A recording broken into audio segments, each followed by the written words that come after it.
Hey there, this video is brought to you by Squarespace. If you need a website, then you should definitely check out Squarespace, and more on that later. In this video, I'm going to be doing a deep dive comparison between the Canon R6 Mark II and the Canon R5. All right, so why am I making this comparison? Well, first of all, it's been heavily requested by a lot of you guys out there, and I'm also very personally curious about the differences between these two cameras because I own the R6 Mark II and I've previously owned the R5. I'm borrowing this from a buddy of mine. Now, there are a lot of similarities between these two cameras, but there are also some differences, and I'm going to try to highlight all those differences as much as possible in this video as we take a deep dive into these two cameras. Now, the R5 has been out for over 2 years now, and when it came out, it was definitely Canon's best mirrorless camera and was until the R3 came out, but the R3 is a lot more expensive. Now, the R5 has changed a lot with firmware updates over the last 2 years and has become a very different camera. But another reason to compare these cameras is that the prices are very similar. So as of recording this, the new price of the R6 Mark II is $2,500 in the US. The R5 is selling for $3,700, but you can find it used for $3,000 or just over $3,000. So with tax on the new camera, they're very similar in price. So I think it's a very interesting comparison. So if you're new to the channel, welcome. I focus mainly on video stuff here, so I'm going to be talking about video stuff here in this video today. And if you're looking for a photo comparison, I'm not the guy, but there's probably some other channels out there that are doing that. All right, so let's start off by talking about image quality. And I have to say that out in the real world, there is not much difference between these two cameras. If you put them up against each other, they look very similar. I have no real issues with the overall image quality on either of these two cameras. But I want to really dive in deep here and do some pixel peeping and take a look so everyone can understand what the differences are. And to understand that, we have to first think about the sensors on these cameras. So the R6 Mark II has a 6K sensor and the R5 has an 8.2K sensor. And they both oversample their images in 4K 24 or 4K 30. There are some differences at higher frame rates, which we will definitely talk about. Now the 4K HQ mode in this camera is that 8.2K oversample to 4K. And this camera, the R6 Mark II, oversamples from 6K to 4K. So we'll take a look first at the 4K 24, and this are both oversampled images on these cameras. And taking a look, you'll see that the R5 is slightly sharper and has slightly less noise, but it is pretty close. I think this can really be chalked up to the fact that we have a slightly higher oversample on the R5. When you have more megapixels, more resolution that you're oversampling, you usually get a sharper image with less noise. Now getting on to 4K 60, and this is a actual big difference between these two cameras, and one of the biggest selling points of the R6 Mark II is that it can shoot 4K 60 with an oversample in a full width readout or a full frame readout. So taking a look here, you'll see that the R6 Mark II is slightly sharper than the R5 with less noise, and that comes from the fact that the R5 in 4K 60 is line skipped. It is not an oversample, and I think it mainly did that to save on heat. So in taking a look here, you know, the 4K 60 does look better in my opinion than on the R6 Mark II than the R5. Now, in terms of 120 frames per second, again, there's a big difference here. The R6 Mark II does not shoot 4K 120, whereas the R5 does shoot 4K 120. So taking a look at the image, you'll see that the R5 here is better, obviously because it is a 4K image versus a 1080p image. Even though the 4K 120 is line skipped on the R5, it definitely looks a lot better than the 1080p 120. And then comparing the 1080p 120 on both cameras, I'd say that the cameras are similar in terms of sharpness. I'd say the R5 has less noise, but overall fairly similar between those two cameras. Now, one thing I love about mirrorless cameras that have higher resolution sensors is the ability to have a crop mode. So on both of these cameras, you have a APS-C or Super 35 crop mode that gives you a 1.6 times crop. And this is very handy for getting extra reach on any lens that you're using. It's something I use a lot, especially for wildlife, but if you have one lens on your camera, zoom or prime lens, it allows you the ability to crop in. So these cameras handle it a little bit differently. So let's first take a look at 4K 24 in crop mode on both cameras, and you'll see that the R5 is slightly sharper with slightly less noise. And I think this really has to do with the fact of how these two cameras handle their crop mode. The crop mode on the R6 Mark II, because it has less resolution, is a 1:1 readout versus the R5 has a 5.1K oversample in crop mode. Now, talking about 4K 60 in crop mode, this is the same as 4K 24. So taking a look here at the image, you'll see that the R5 again is slightly sharper with slightly less noise because both of these cameras handle their crop modes the same, which is really nice because the 4K 60 in crop mode on the R5 is a 5.1K oversample versus in full frame mode, you get a line skipped image. Now, I didn't test 8K on the R5 because right now the 6K RAW isn't available because the firmware isn't available yet for the Atomos Ninja V and V Plus, because you will be able to record externally on this camera. And also this video here is delivered in 4K timeline, so the 4K HQ or that 8K oversample looks very similar in my opinion to shooting in 8K and putting it on a 4K timeline. Now let's talk about low light on these two cameras. Starting out in the low ISO range, the R6 Mark II is slightly noisier than the R5, and this stays pretty much consistent as you go through the ISO range, with the R5 being slightly cleaner than the R6 Mark II. But on both cameras, the colors stay pretty consistent, and overall, they both do pretty well. I wouldn't say that either of these cameras are exceptionally good in low light, but one thing is the middle range they do really well in. And the fact that that works so well in these two cameras is that they have an informal second base ISO of 3200, and you'll take a look here at the images cleaning up from 2500 to 3200.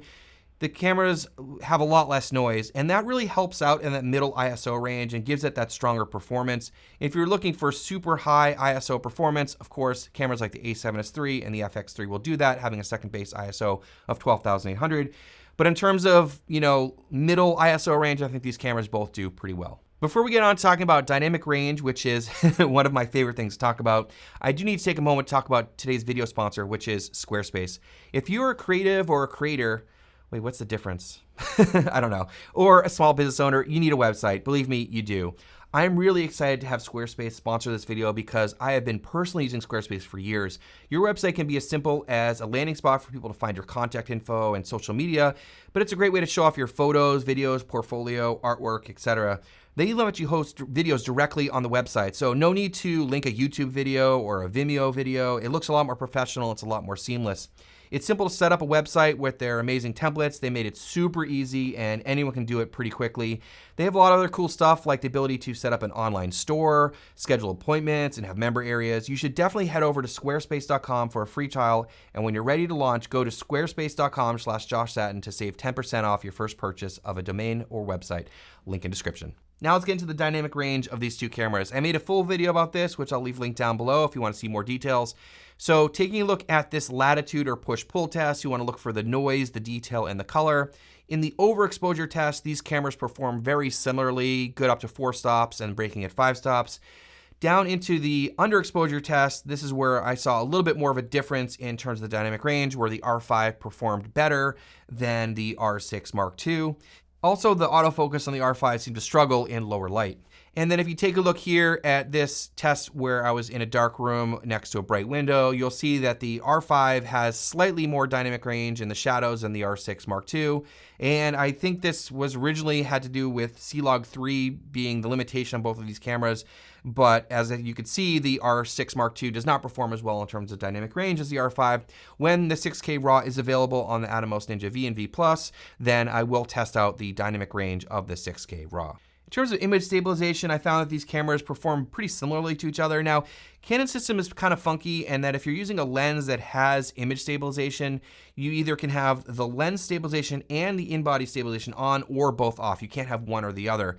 You can also add electronic stabilization on top of that, which puts another little bit of a crop on the image, but gives you a little bit smoother footage. Now, in general, I'd say the Canon stabilization is super good, other than when you are shooting on a very wide angle lens, you get those wobbles in the corners at super wide focal lengths, which people are very critical of. And so let me show you a couple sort of vlogging, walking tests here. I'm just holding the camera. So starting out at 15 millimeters, both with the, the lens and IBIS on, and then also with the electronic stabilization on, you'll see you do get those wobbles in the corners. And I'd say that both of these cameras perform pretty similarly at 15 millimeters. I didn't see much of an upgrade in terms of that complaint that people had about the wobbles in the corners. But if you shoot at something a little bit tighter, like at 24 millimeters, you'll see that these cameras, I think, perform a little bit better and you don't see much of those wobbles. And I think there's not much of a difference going on between these two cameras. And lastly, taking a look at a static shot here at 35 millimeters on both of these cameras, I think they both perform very similarly. So I didn't, in my opinion, find much of a difference between the stabilization systems on the R5 and the R6 Mark II. In terms of rolling shutter, the example I'm going to show you here is in 4K 24, both doing a full frame oversample, so 6K to 4K on the R6 Mark II and the 4K Fine, which is that 8K oversample to 4K. And I think they both performed about the same. They're both not amazing, but they're also both not terrible. And I think they're very usable in a lot of situations. And I think this is very impressive for the R6 Mark II at the price point. And, you know, having compared the R6 Mark II against, in my opinion, its main competitor, the Sony a7 IV, it does do better than the a7 IV. So again, rolling shutter, pretty similar between these two cameras. Let's talk about battery life and overheating. Of course, we have to talk about overheating because we're talking about the R5. But I have to say that since the latest firmware update on the R5, the overheating problem has basically been solved. And I have tested this in previous videos, and I'll share some of my results here. So one thing is I can't test the R6 Mark II out in the full summer heat because it's winter here in North Carolina, and this camera just came out. But in the studio, I tested the R6 Mark II in 4K 24, and it ran for 2 hours and 17 minutes until the battery died with no overheat warning, no issues whatsoever. Now the R5, when I tested out in the studio in 4K 24 Fine, I got 1 hour and 40 minutes until the battery died with the camera not overheating. So in 4K 24, in a sort of normal shooting environment, no issues with these two cameras. You did get a little bit more runtime on the R6 Mark II, which is definitely something to notice. Now, as I said, I didn't test out the R6 Mark II out in the heat because it's winter here in North Carolina, but I have tested the R5 in a very stressful situation out in the summer heat in the full sun, and it ran for 1 hour and 34 minutes, and it did overheat, but the battery was just about dead, and I wouldn't run this camera in direct sun in like 90-degree weather and, you know, just run it nonstop, but it does work a lot better. Now, you will get overheating on these cameras for long run times in 4K 60, so do definitely keep that in mind, but in 4K 24, not much of an issue on these two cameras. Now, one thing I like about the R6 Mark II is that it has an overheating status system that shows up on the screen. It's also in the R7, and I like it because it gives you a little bit more accurate information as opposed to like it just flashes overheating and then shuts off on cameras like the R5. And one thing I think to point out about these two cameras is obviously the R6 Mark II came out much after the R5, but I think the heat management system is better on the R6 Mark II because one thing I noticed is that when I was testing the 4K 60 on the R6 Mark II and it overheated, I flipped it into 4K 24, and as the camera ran, I saw that overheat status like dropping. So I think the 4K 24 is definitely usable in both of these cameras, but of course, remember, you still have a 30-minute record limit on the R5. In terms of autofocus, these cameras perform pretty similarly, but I have to give a slight edge to the R6 Mark II, being slightly better overall. Supposedly, it has the same autofocus as the Canon R3, which is absolutely amazing and is Canon's best autofocus to date. But in terms of some of the examples I already showed you, like in the low light test, the Canon R5 struggled with some autofocus. Also in the rolling shutter test, it was losing focus on the lamppost. And in terms of slow motion in 4K 60, I would notice here that the R6 Mark II did slightly better than the R5. So overall, as I said, feels like it is a slightly improved system and it is a little bit more sticky, but the R5 is still very solid. But one thing to note here is that the R6 Mark II has the auto subject detection, which is really cool, but they do have the same subject detection modes. In terms of build quality and ergonomics, these cameras are very, very similar, and the build quality is very similar. So until having both these cameras in my hands at the same time, I thought that the R5 had a higher build quality, but in general, I think they're very similar in terms of the materials, the grips, those sorts of things. One thing is that the R5 is slightly heavier, and so I feel like it maybe feels sturdier in my head, but in terms of the textures and buttons and dials and stuff, they are pretty similar. Some of the biggest differences on these two cameras have to do with the tops of the camera, so let's talk about that. So the R5 has this screen and mode dial, which was also on the original EOS R, whereas the R6 Mark II has the mode dial, which was also on the original R6. Now, personally, I prefer this than this system. Switching modes is a little bit more awkward and cumbersome. You have to hit the mode button and hit the info button to change it over to video. But one thing I can say is that you can set the MFN button on the front, on the top here, to change modes from photo to video very quickly. So not as much of an issue, but overall, I do like this system better. It's just easier. And also, I really do like having a dedicated photo video switch. For me personally, I'm pretty much always in video, but it is really nice because you can set that and you have 3 different custom modes for each photo and video. Another thing to point out here is I really do like the fact that the on-off switch is on the right side of the camera for the R6 Mark II, because as you're holding the camera, you can just flip it on and off, and it's very, very easy versus having to take your hand off the camera or pull up your left hand to switch it on and off with the R5. So Those are kind of the differences on the top of the camera, but in terms of the usability, I think that's kind of a big difference. Now onto the backs of the cameras, and their buttons, dials, and layout are absolutely identical, but the differences here are the EVF and the LCD. So the LCD on the R6 Mark II is a 3-inch 1.62 million dot, and the R5 is a 3.2-inch 2.1 million dot. So big advantage here to the R5. Both of these screens look great, but it's one of those things where, I started using the R6 Mark II for a while, and then I picked up the R5 and I noticed the difference right away. And a big difference are gonna be the EVFs. So they both have a 1/2-inch EVF, but there's 3.69 million dots on the R6 Mark II and 5.6 million dots on the R5, which is the same as the R3. And again, it's one of those things where as I was using the R6 Mark II a lot, I didn't really have an issue with the EVF, but then when I put the R5's EVF up to my eye, I noticed a difference. So a little bit of an upgrade there for the R5. Let's talk about memory cards. So they're slightly different on these two cameras. The R6 Mark II has a dual SD card situation, which is nice because when you have dual recording, you can have a backup as you go, which I like to do for client work and stuff like that.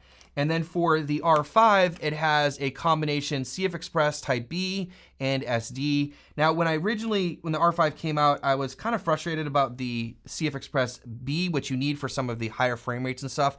But I actually prefer it for a few reasons. One of which, let me talk about memory cards for a second here, is that I use two different cards for most of my work. I have the ProGrade V90 cards, which are great in pretty much all my cameras. But the best thing about the Angelbird cards is they have one that's 512 gigabytes for less than the cost of a 256. They're more robust and they're much faster, and I just find them to be, a pretty reliable card. I'll leave links down below for these two cards if you're looking to pick them up.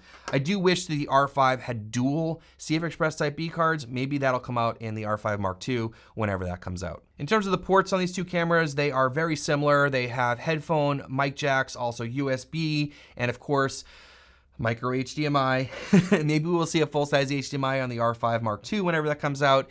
But the only real difference here is the fact that the R5 has a 3-pin remote port on the front and also has a flash sync port on the side here, whereas the R6 Mark II has a smaller remote port. In terms of batteries, they both use the same standard Canon mirrorless battery, which is the LPE6NH or LPE6N battery. And as I said earlier, you do get a little bit better battery life on the R6 Mark II than you do on the R5. All right, so what's the same between these two cameras? Well, first of all, they both shoot in 4K 10-bit 422 up to 60 frames a second and 1080p at 120 frames per second. They also both shoot in C-Log3. Unfortunately, they don't shoot in C-Log2. They have a very similar hybrid body design with a flip screen. They're both great hybrid cameras, and they also both have an APS-C crop mode. Now let's break down the differences. And we talked about some of these a little bit earlier on in the video, but in terms of the sensor, the R6 Mark II has a 24.2 megapixel full frame 6K sensor. The R5 has a 45 megapixel full frame 8.2K sensor. Now, in terms of the 4K 60, like we said, the R6 Mark II gives you an oversample versus the R5 being line skipped. But in terms of in crop mode, the 4K 60 is oversampled on the R5 versus a 1-to-1 readout on the R6 Mark II. Another thing is that the R5 has 8K. So if that's something you're interested in, the R5 can do 8K. It can also do 4K 120. One thing that the R6 Mark II can do, which the R5 can't do, is it shoots in 1080p 180. And I have tested this, and it looks very similar in quality to the 1080p 120 on the R6 Mark II, but it does give you 180 frames per second. In terms of codecs, there's a big difference here. The R6 Mark II, as of right now, only shoots in IPB, whereas the R5 can shoot in IPB, all-I, and has internal RAW recording. So that may be a difference for some of you out there. Also, the R6 Mark II can only shoot in UHD, and the R5 can shoot in DCI, which is really, really cool to have in a mirrorless camera. In terms of the hot shoe, one thing that is different is you can use the Tascam XLR unit on the R6 Mark II because it came out after the R5, so it's not compatible with the R5. So if you're looking for professional audio, that's a great thing to have, and it's really nice to be able to put that right on your camera. As I said before, with the autofocus modes, you do get that auto subject detect mode on the R6 Mark II. You don't get in the R5. There's also focus breathing compensation, which is a new feature, and I made a video about that, which I'll leave linked down below. The R6 Mark II also has false color. Now, in terms of the overheating, as I mentioned, I think both will be pretty reliable for 4K 24, but overall, I would say that the R6 Mark II just has better heat management, and I think it recovers a little bit faster. The memory cards were different. 2 SD cards on the R6 Mark II versus the CF Express B and SD card on the R5. The LCD and EVF are definitely better on the R5, but one advantage for photography in terms of burst rate is that the R6 Mark II can shoot in 40 frames electronic and 12 mechanical versus 20 frames electronic and 12 frames mechanical on the R5. So what do you get with the R6 Mark II? Well, you get that oversampled full frame 4K 60, which you don't get on the R5 because it's line skipped on the R5. You also get 1080p, 180 frames per second. You also get the compatibility with the Tascam XLR hot shoe unit. There are no recording time limits on the R6 Mark II as well, and the R5 still has a 30-minute record limit. You also have, as I said, false color and focus breathing compensation, the slightly better heat management, slightly better battery life, and the higher burst rate in photography. So what do you get with the R5? Well, you get 4K 120, you get that oversampled APS-C mode, that 5.1K oversample versus the 1:1 readout on the R6 Mark II. You also get 8K, you get the CF Express Type B card, which I think is better for most situations. You have a better EVF and LCD. You have higher megapixel photos, so if you are a photographer or you're doing a little bit of photography, the photo capabilities on the R5, like it just produces amazing images, and having more megapixels is definitely handy for cropping. And you also get more dynamic range in the R5. In terms of the prices, which I talked about at the beginning of the video, the R6 Mark II is currently selling for $2,500 new, and the R5 sells for $3,700 right now. It is on sale, but I've seen the R5 go for around $3,000 or just over $3,000 used. So when you factor in tax on the R6 Mark II, they are pretty comparable. So now on to the conclusion. Which camera should you buy, or which camera is better? Now, I thought that after going through this exercise of doing all these detailed tests and comparisons, it would be really easy to tell you which one would be a better choice, but I think it's really tough because they are so similar and they just have trade-offs in either direction. So if you're more into photography, you want that high resolution for cropping, or you want 8K, you want 4K 120, you want more codec options, a little bit more dynamic range, get the R5. Now, if you're shooting long form stuff in 4K 24, I would say that the R6 Mark II is gonna be a better bet because it has better heat management. You don't have a 30-minute record limit. And you also have some newer options like being able to use the Tascam XLR module, the focus breathing compensation, and false color, but you also have a higher burst rate for photo. So maybe it would be worth it to save just a little bit of money for the R6 Mark II. Either way, you can't go wrong with either of these two cameras if you're looking for a really solid hybrid camera. It's been really interesting to see how the R5 has held up over the years and how it compares against the R6 Mark II. Keep in mind that the R5 is definitely a higher level camera than the R6 Mark II. I think of the R5 as more professional camera and the R6 Mark II is more of a prosumer camera, but they're very close in a lot of ways, which gets me really excited about the R5 Mark II whenever that comes out. Hope you found this video helpful, and if you did, please consider hitting subscribe down below. It would mean a whole lot to me. Big thanks to Squarespace for sponsoring this video. Thank you so much for watching, and we'll see you in the next one.